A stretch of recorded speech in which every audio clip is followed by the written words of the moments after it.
Hey y'all, welcome back to our channel. If you're new here, this is Joe and Jay Outspoken. Remember to follow all of our platforms. You can go and find them by going to linktree/Joe and Jay Outspoken. Today's show is for Tuesday, October 10th. I'm Jay, and today Joe and I will be discussing how this administration's open border policies have created a strain on our social system and the citizens that pay for them. All right, Joe, what are we going to do about this border crisis? We're going to shut it down. That's what we're doing. We're shutting it down, Jay. We're shutting it down. Here we go. Like I've always said, bad policies, bad results. Thanks, Biden.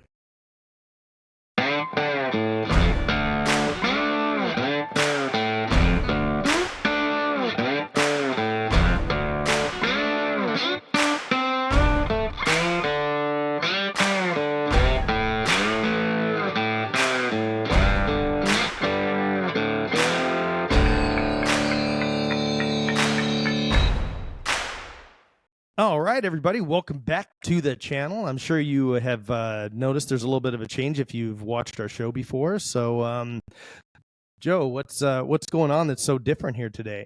Well, one, I'm here in Arizona. I don't know if you noticed the color change. Don't adjust your monitors, guys. This is my color now, right? I'm in sunny Arizona, so yeah, I was a little concerned about this, Jay. You know, so I figured we were talking about the southern border. I'm fitting more into my ethnicity. Closer to the border. I was safe in Michigan. Now we are here. But yeah, what about that border? What about that border, man? What do you think?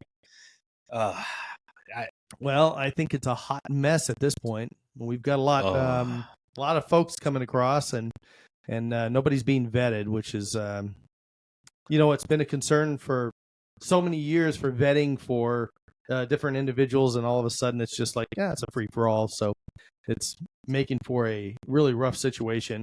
I think this really started, back in the COVID days, and people were a little bit concerned about, you've got, folks coming across that who knows, what their condition was, if they're sick or not. And, there was a push for our own citizens to be, whether it was vaccinated or to be checked and whatnot. And we just didn't seem to care about people coming from other countries. So, there's a twofold there. They're bringing disease or sicknesses from their countries. And then these are people coming that maybe don't have shots and things, for flus and things that we have in our country that could, make them really sick. So a lot of issues, but there's, with drugs coming across at this point, man. I mean, the amount of fentanyl coming across our southern border is ridiculous at this point. So, and then we've seen crime spike in border towns, and now, throughout the country. I mean, the folks that voted to allow this kind of stuff to happen are now changing their mind and being really concerned about it. Yeah, no doubt. Here's the thing, though. So you're right about all these impacts that are happening, right? And ever since Biden took office, it's kind of gone to the shits. It's gone bad. So according to the Federation for American Immigration Reform, or FAIR, 5.5 million illegal aliens have crossed our borders since Biden took office. So could you just imagine the influx of immigrants coming into our country? And look, don't get me wrong. I mean, I'm totally for some kind of immigration reform, a policy that we need to follow, right? But because we have such a partisan Congress, it's led to this chaotic crisis at the border that, and man, this goes out to both the conservatives and the liberals, right? We need to come to an agreement and find a happy medium to say, look, man, let's identify we have a problem. Let's just agree to understand that, one, we have a problem, right? And in doing so, I think we need to then fix that problem, right? Isn't it weird now that all of a sudden you have?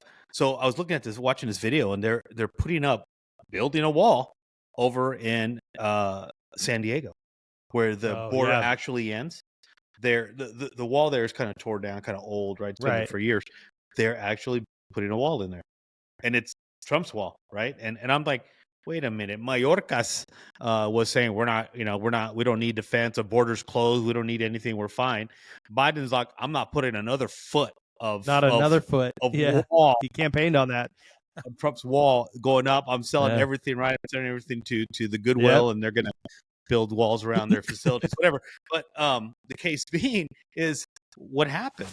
What happened? Are you now noticing all these people? You know, what's funny is that now you have certain states that are passing policies to allow, for example, illegal aliens to get ID cards, for legal aliens to possibly have voting rights, for all these things that you start thinking like, okay, are you really willing to sacrifice the economy, social services of the American people because of a vote for some kind of political gain? Like, are you really willing to do that and risk that? I mean, what does that make sense to you? I mean, at all? Well, it doesn't make sense to me, but it makes 100% sense to me when you're trying to really push a agenda to get votes and things such as that. You know, a lot of things that are voted on now, as far as what politicians have, you have two sides. You either have the folks that are voting for something that makes sense and or doesn't make sense, or you're having them vote for things that make them feel good or don't feel good, right? So there's an emotional and then there's a logical difference on why people vote for things. And the border is both of those, 100%. So you have the humanitarian side where people have an emotion. You know, we care about these folks. Some of these folks are maybe people's families that, you know, folks that already live here and such, and or they're, you know, they're the same ethnicity as me. So why is it that you're only you know, shunning these folks out of the country, kind of thing? Because we have huge amount of immigration from all around the world all the time. We have been since, and I forget what the date was. I think it was sometime back in the 80s. We have been the largest acceptor of immigrants from around the world, more than any other country, you know, and we've always been like that. But one of our biggest things was, again, I said it before, is that we were so much better at vetting folks as they come in, because, you know, we have to worry about a ton of different things. There's a lot of people that can't stand the United States, and you know, even the citizens. But here they are. Here, I know a couple of people that were supposed to be moving to Canada when Trump was president. What? They're still here. I don't know what happened. Why are you guys still here? You should have moved to Canada. But you know what's funny is we had two Arizona Democrats. It was Mark Kelly and Kristen Sinema. That did not want Title 42 to end. They petitioned Biden's administration, like, hey, we really can't afford to let this end, right? It's important. Border state. Hello. Yeah, right. But in the first 100 days of Biden's administration, he passed 94 executive actions on immigration, right? And of course, some of them are stopping the construction of the border wall. You may read a couple of them. Attempting to halt deportation for 100 days, right? So that means we're keeping them here. We're not going to send you away. We're going to keep you here for 100 days, you know. Suspending cell phone. Yeah. So, oh, yeah, that's the Obama Here's a cell phone. phones. We'll call you when we're ready. The Obama phones? The Obama phones. Yeah, suspending new enrollments in migrant protection protocols, which is basically the Remain in Mexico protocol, which said, hey, okay, look, we'll look in your case, but you got to stay over there. You're not coming over here, right? Which is, I think, a perfect idea, right? Because we're still going to help, right? But you're not imposing on our social services or an economy. Right. You're, you know, you're over there to deal with that, right? He terminated asylum cooperative agreements, or ACAs, with Guatemala, Honduras, and El Salvador. Ending prompt asylum case reviews for non-Mexicans and humanitarian asylum review program for Mexicans, right? So he stopped so many programs that, and of course, 180 on everything that Trump had put in place, right? And he turned down like, nah, I think I want more people here, you know? Like, you're overworking all the federal agents on the border. You're absolutely. You're putting a strain on those border towns on top of that. I mean, El Paso, Mexicali, El Centro, all those towns are like, you're straining them, man. You can't, they weren't built to support that many people, right? Yeah. Or their social services. Yeah. I mean, everybody has a budget, right? And this is common sense, right? When you have a whole budget for, let's say, right? I'm budgeting, let's say, for 5 people. That's all I can do. But then all of a sudden, my in-laws and family, my brothers and sisters come, and now it's another 5 people. I didn't budget for them, right? So now it's going to put a strain on my household, right? So where before we lived nice and comfortable, now we have to measure what we eat. We got to figure things out. We have to set schedules for showers. There's so many other things that you've now inconvenienced me, right? Family or not, you've inconvenienced me. So it's that kind of strain and with that comes, of course, stress and just everything that's included with that strain of additional social services, or call it what you wish. But it's important that people understand, like, it's just not about, I get it, the humanitarian factor on it, right?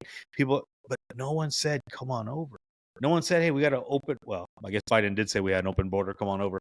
But the point being is, the United States is responsible for the United States citizens. Right. That's it. No one else. And when you just allow this to run amok on the border, people, I mean, they had in the southern border wall, they had actually welded open entry points, like in the middle of the desert. People just coming in, right? I've seen the pictures down in Texas where they're just walking through the border. There's lines, right? And they're even asking them, "Hey, where are you going? New York. Hey, where are you going? California. Hey, where are you going? New Mexico. Hey, like these people are already coming, knowing where they're going. Like, that's kind of weird to me. First off, like, why are you going to those specific states? I don't know. Call me crazy, but that it's kind of weird. But again, he stopped that screening process. Now they're like, oh, come on over. Let's we'll figure it out when you get here. You can't do that. I mean, there's so many factors behind that's causing the strain, and for the American people, the American taxpayers, to take that load on, ridiculous. I think it's just ridiculous. So it is, and exactly what you said.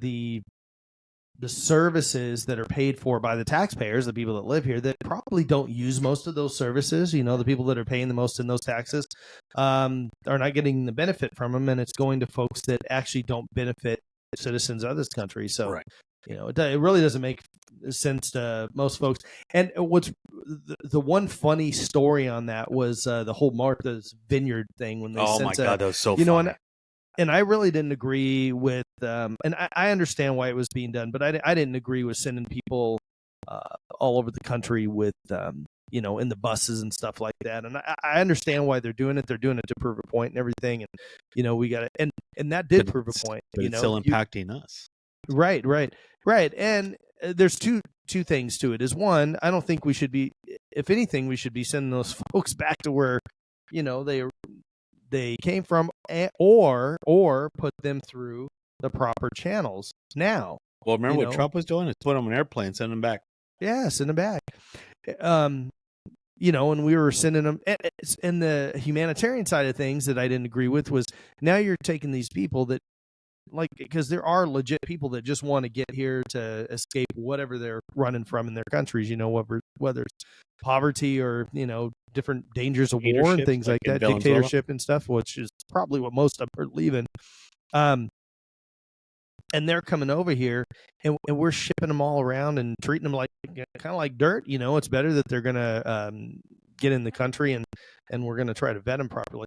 But it was just funny that you get all of these people into Martha's Vineyard, one of the wealthiest areas in the country, that would 100% be able to put them into facilities or create areas temporarily so they could take care of them. And what was the first thing they did, Joe?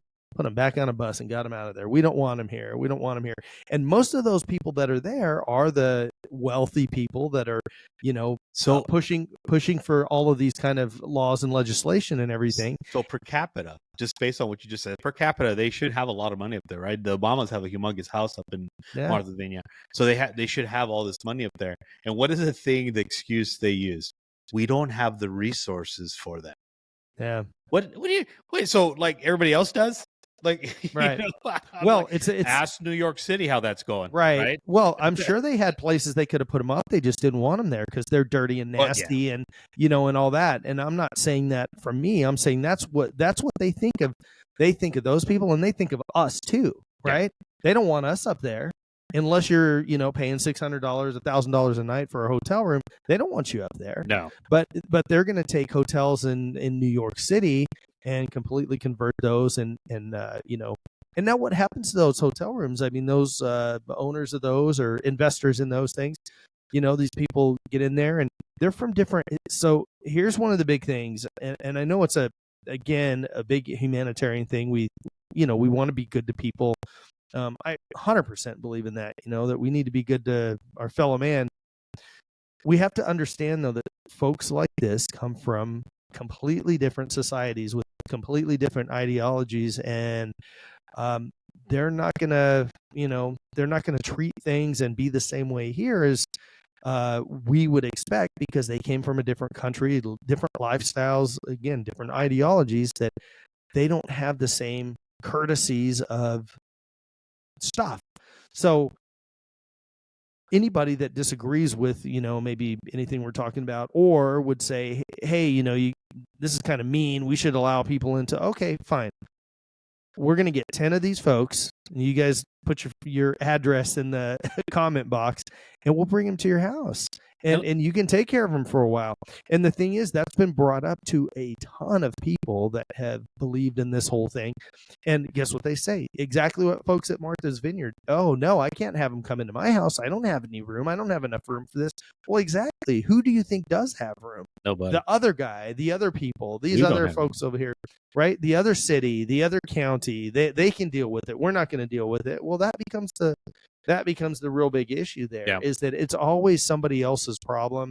Oh, there's some rich people somewhere that'll take care of it. Well, obviously, most of the rich people that would agree with you that live in Martha's Vineyard, that vote that way and believe that way, they don't act that way, right?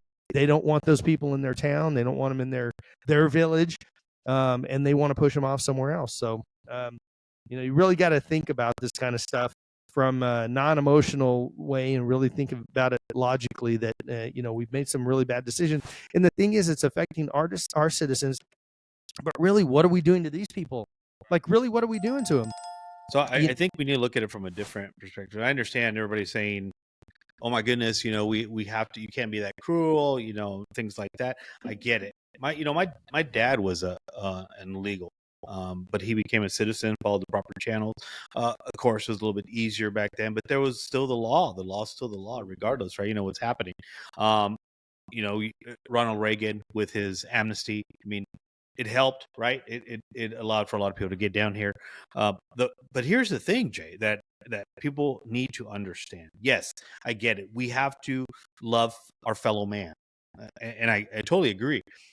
However, we have to have a plan in place. You can't just say, let's just take everyone in. Do you think that the European countries or even our southern brothers have just open borders? Do you think they're like, everybody come in? No, not at all. I don't know if you've seen the entry point south end of Mexico. Man, they don't want no one in here. Right. But they are overrun. They get overrun, right? I mean, what are you going to do? Shoot civilians? No, you can't do that, right? They're forced to let them in, but they don't want illegals coming into their country either, because again, it sounds cruel, but it is a burden on the social services, on the economy of that country. And again, yes, I get the humanitarian part about it, but we have to understand that, and this is, I think, that separates the conservatives with the liberal, is the fact that they're looking at each politician is looking at maybe their hometown, maybe their majority, their voters, and looking like, well, no, I'm looking at it this way. But when President Trump was in office, he looked as America comes first, regardless what it is or where it's at. America comes first, not any other nation, right? And you know me, in regards to the military, because of my son serving, I'm all for military, right? But you're going to go ahead and take the Roosevelt, right, a hotel, and you're going to put illegal immigrants free of charge. You got abandoned schools that you're going to fix up, and you're going to put illegals in there. Why aren't we taking care of our people? If we're so quick to do that for illegal aliens, right? Why don't we do that for homeless veterans? Yeah. Why don't we do that for the homeless elderly? Why don't we do that for our communities? Why don't we do that for America first? Right? I mean, I think that's what gets people upset. Is like, hey, you know what? Absolutely. I understand. Let's, the humanitarian part. Let's get it going. Let's help. But let's help ourselves first, right? I mean, let's help our people first, and then whatever we have, then we could give to our neighbor.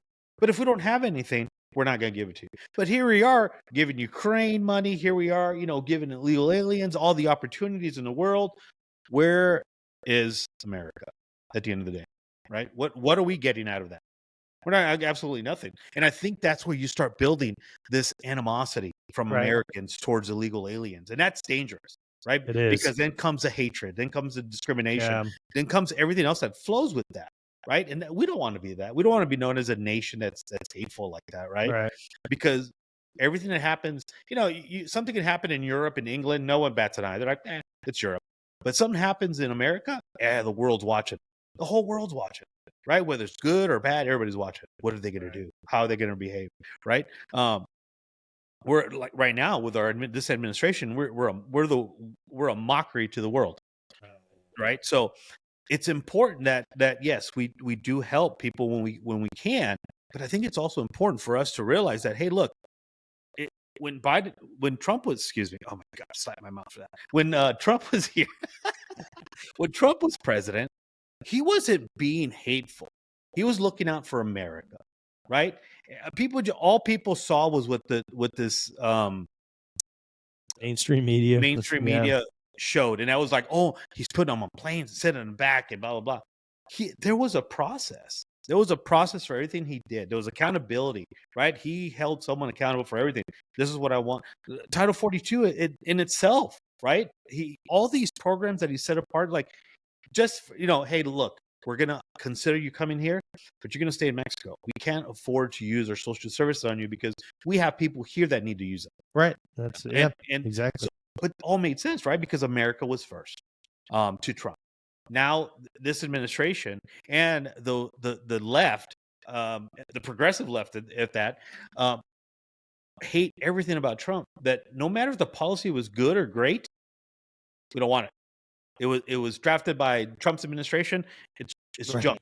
It's crap. Nothing. I don't want it. Right. But what those turd birds don't understand is that he wrote these policies not just for people that are conservative, people that are in his party, but for the entire American continent, right? It was like for us in the United States, he made it for all of us, not just a particular party, right? But the turd birds, they right away they're like, oh, Trump wrote it, it's for his people, right? It's for the MAGA people, right? Which is, I think, is ridiculous. He keyed a phrase, which is an intelligent, beautiful phrase, "Make America Great Again," right? And everybody went. Now we're all MAGA Republicans. Yeah, you had Turdbird Biden key up. What is it? What was his thing? What did he say? What was his little phrase that he put together? I don't even know. That's normally what he's. But he had something that was ridiculous, and it was just funny, and I thought it was like ridiculous. But I think what Americans need to understand is like we hear you, we get it, right? We hey guys, listen to what we're saying. We really are not a nation of hatred and bigots and racists. We're just a nation that if you leave us behind, if we become second class citizens, by what I mean by that is if we're not looked at as being first, and the people of Ukraine are looked at first, illegal aliens are looked at as being a priority, then you're going to upset people in the United States, right? Because we voted for you to make the right decision, and that right decision is like, hey, you're dumping money in Ukraine to protect their borders, but ours are open. How does that make sense? Like how can you justify that? But no one can, right? Because it's a quiet thing. We're not going to talk about it because it doesn't fit mainstream media's narrative. It doesn't fit the Biden's policies, right? And what they want to do and the promises that they made. But at the end of the day, who's the people suffering? The American people. That's it. So I think we really need to take a hard look and get past this disagreement in Congress and come at least admit we have a problem in the southern border. We have a serious problem in the southern border. 5.5 million people. Like arrests by ICE have gone down, right? They estimated that there was our biggest, because one of the things that we brought up in one of our podcasts was children being unescorted here, then given to shady people to kind of watch them while they're here, and you think they don't get lost in the shuffle, right? Absolutely. They were in fiscal year 2022, over 150,000 what's the word I'm trying to find? Children that weren't occupied, or not occupied, that weren't accompanied by an adult or by anybody. Over 150,000 in fiscal year 2022. I mean, where do those kids go?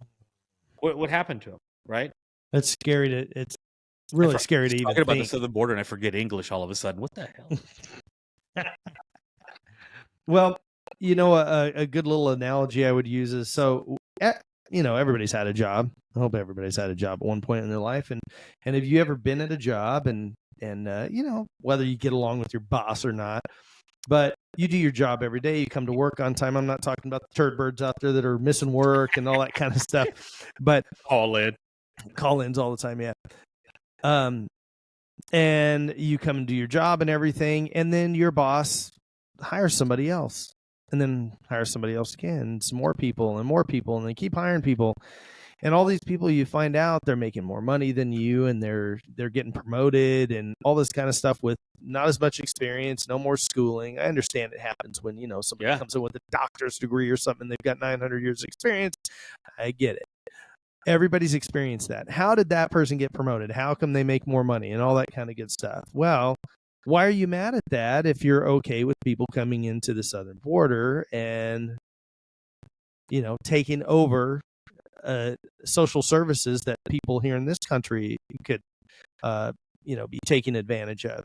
Why is it that we always say we don't have enough funds and we don't have enough money, but, out of the other side of the paycheck, they're writing a check for, $16 million to Ukraine just for, extra little spending cash over there. So it's very concerning. New video. The thing is, you got to start thinking that there's a lot that goes on behind the scenes that we don't know about, obviously, but there's a lot that's right in our face that it's not that difficult to look and just research a tiny bit, not even that much, and stop listening. Stop listening to Fox, stop listening to CNN, stop listening to MSNBC. All these organizations have they have an agenda to tell you what they want and direct you to the where they want. And when it comes to things like the border, like Ukraine, and like all these other things, there's a lot of issues going on there. And we've touched on a few of them. I mean, there's things that, it's crippling our social services systems, right? Like you said, our boys and girls in I guess you'd say green. I was going to say blue, but the, Border Patrol that's in green down there, they've kind of given up in a way. And I'm not knocking those folks. Those, tons of respect for what they have to go through, but they've almost had to give up because what do they do? I don't know. Well, look at the leader they have, Mayorkas. He's a joke. He's a ding dong. He can't even admit to. So none of these people have been down to the stinking border. Why is it somebody like Elon Musk goes down to the right? I mean, right?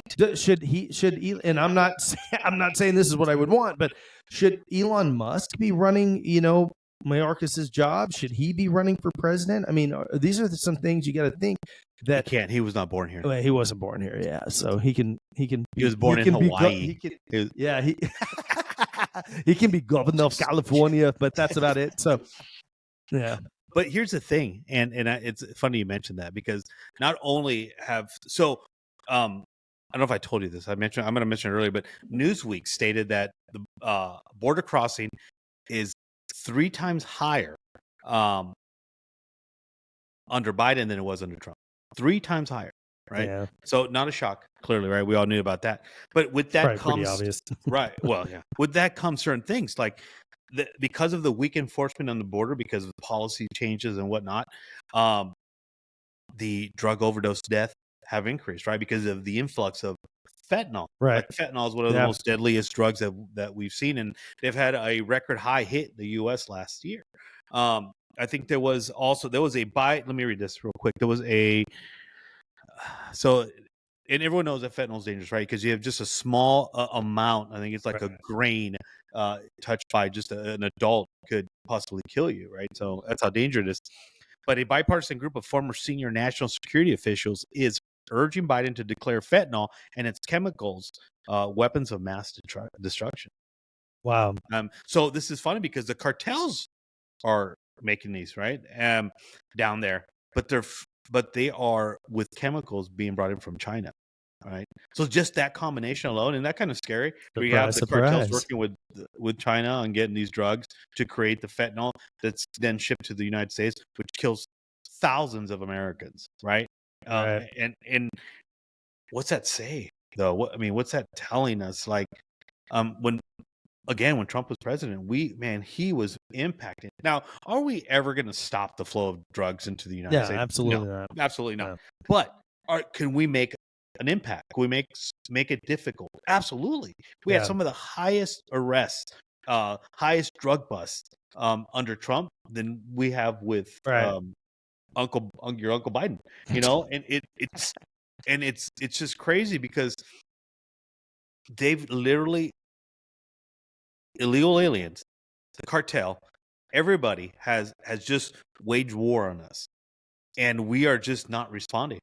We're just sitting there like, they'll be fine. We'll find them, right? This is a very weak administration. I mean, if I was in another country in any position to attack the United States, and truly, it's happening. I mean, we are being attacked. It is not. Yeah, it's not the conventional way that we would think during, the old World War II, World War I, Korea, all these kind of things.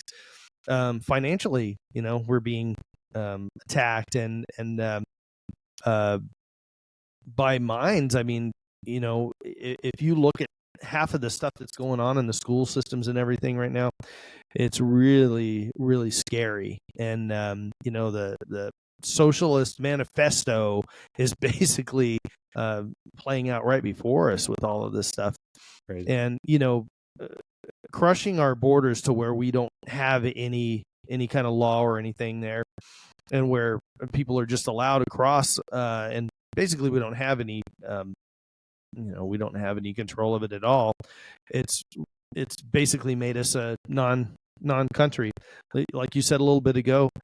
I mean, there's countries all over the world that fight. They have border fights all the time because they are like, no, this is our border, and those countries have taken that land from somebody else. The fact that I love when people start getting into the whole thing of, we're trying to defend a border that we stole from other people anyways, and it's like, okay, who was the southern border stole from? Well, it was stole from Mexico.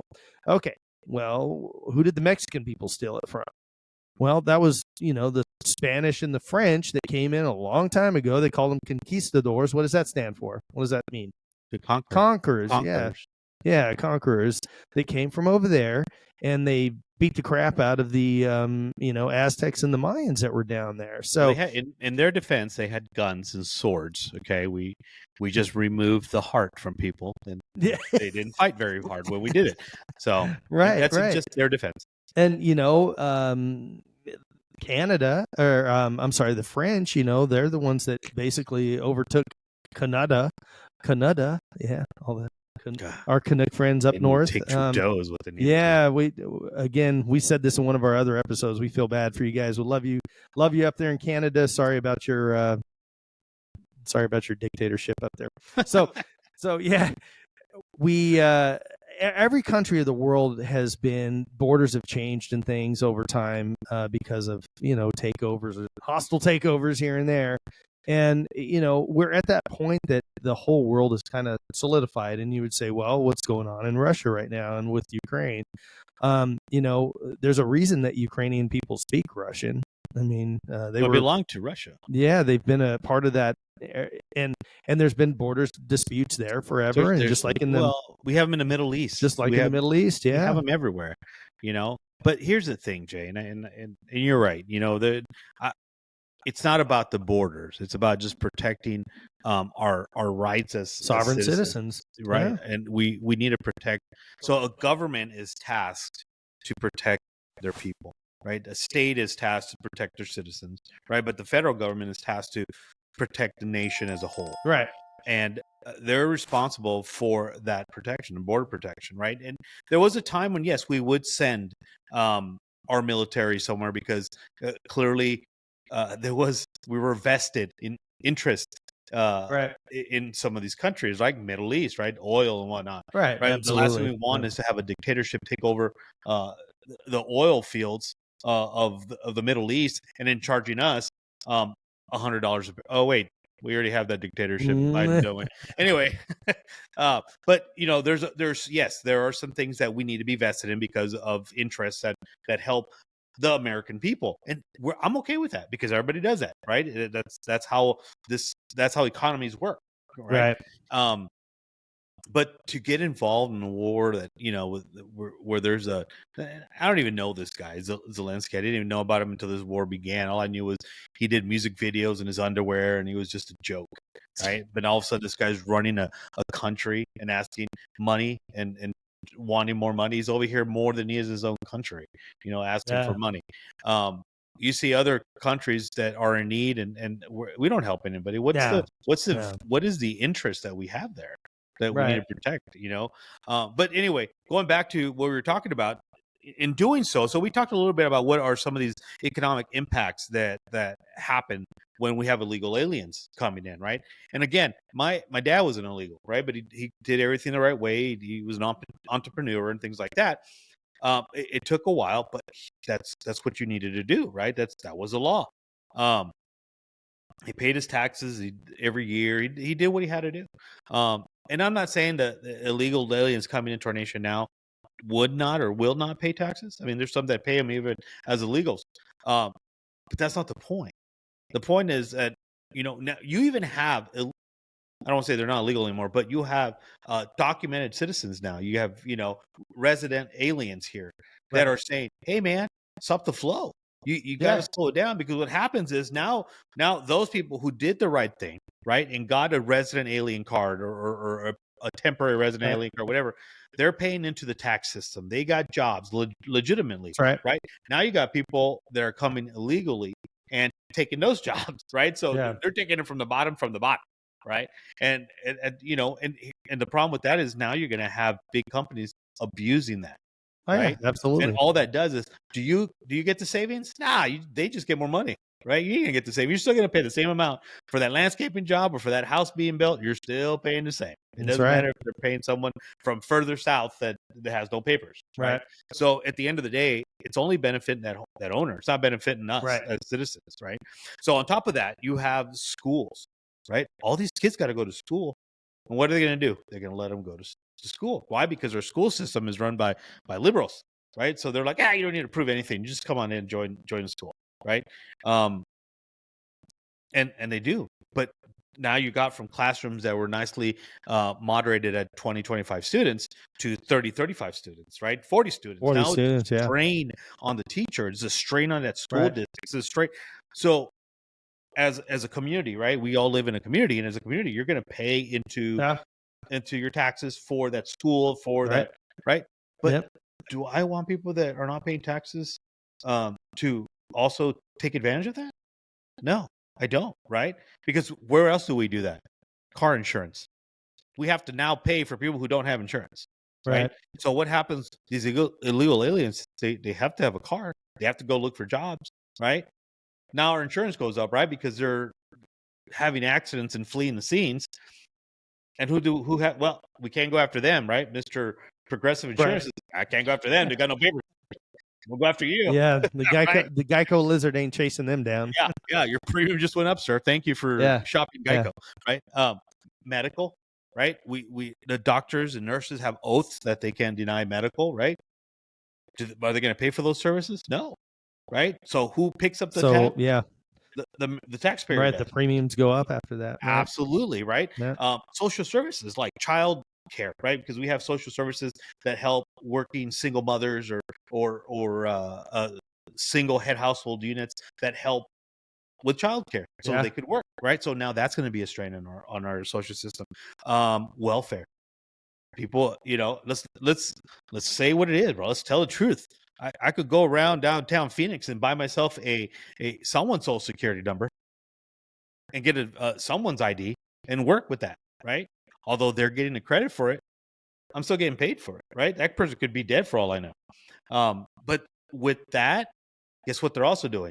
Taking our social services, getting welfare, unemployment, everything else that they're not paying into. Right. So that's another strain, right? Remember, when we budget for, let's say, we're budgeting a town for 100,000 residents, but in reality, you have 250,000 residents. How do you think that's going to impact us? It's a huge impact. Yeah. Before you know it, we're going to run out of social services, right? It's like, sorry, man.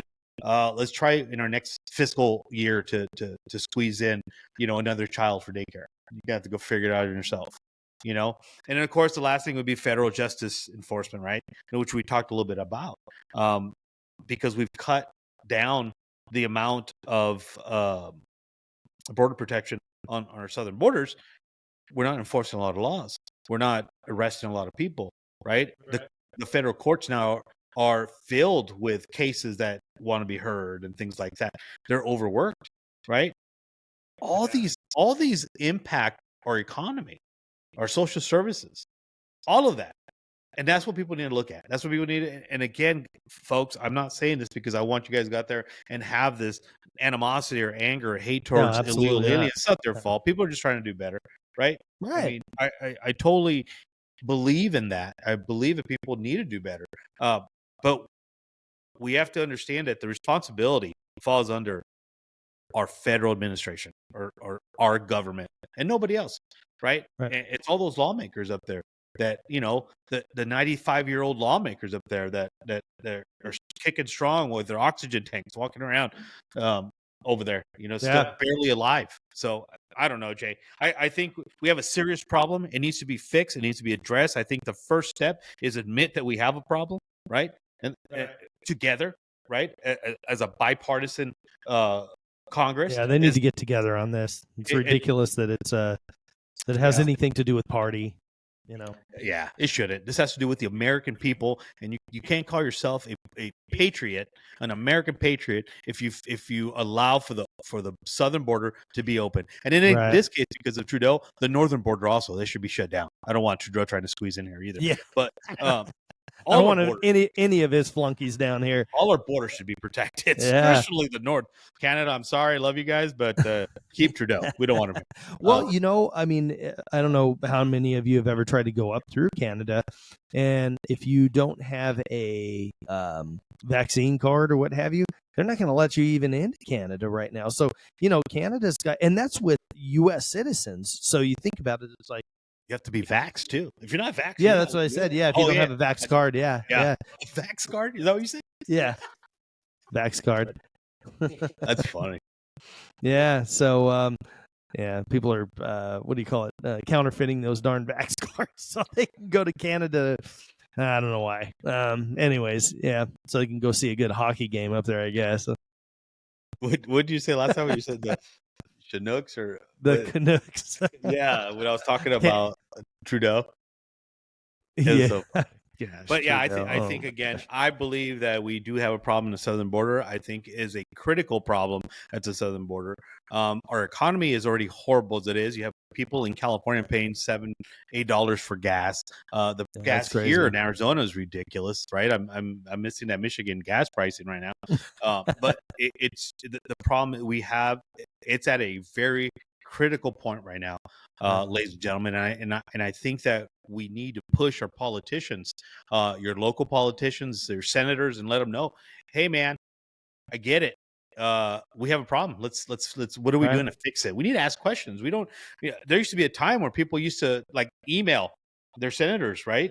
And representatives and say, hey, what are you doing? Why is this happening? And what is your answer? Right. And we voted them in. We should expect an answer, right? Even if it's a generic one, we should expect an answer from them. So, do your part as patriotic Americans, and contact your local congressman or woman, or non-binary congressperson, but whatever, and ask them, what are you doing to fix the problem at the southern border, right? Yeah, And I mean, even I'm telling you, I know a lot of people, a lot of Mexicans saying, "Bro, we got a control over there," right? Yeah. And I'm like, you ain't. Oh, all of a sudden. Right. Well, one of the things that's really sad and really bad about this whole thing is that you do have people, like you said, that have come over and they're trying to do everything in the legal route. Paid a lot of money. Yeah, all these kind of things. And now they're in this holding pattern because the service systems and everything, they're saying, well, you're going to have to hold on because we're really overrun with applications and people and everything. And it's like, so how fair is it that these people that have started this process 2, 3, 4 years ago, and now they're getting pushed to the side because you have all these other people? So yeah, it's really a crazy thing that, so anyhow, well, guys, thanks so much for hanging out with us today. I'm Jay, and that's Joe, and this has been Joe and Jay Outspoken. If you had fun or learned anything, do us a favor, like, subscribe, comment, and share. If there's a topic you would like to see us cover in the future, let us know at joeandjayproductions.com/ideas. If you would like to help the cause, it can be as small as liking, subscribing, commenting, and you can also grab merch from the Outspoken store or become one of our Patreon members. Thanks again, everyone, for tuning in. Take care of one another. Do better, be better. And as always, God bless America.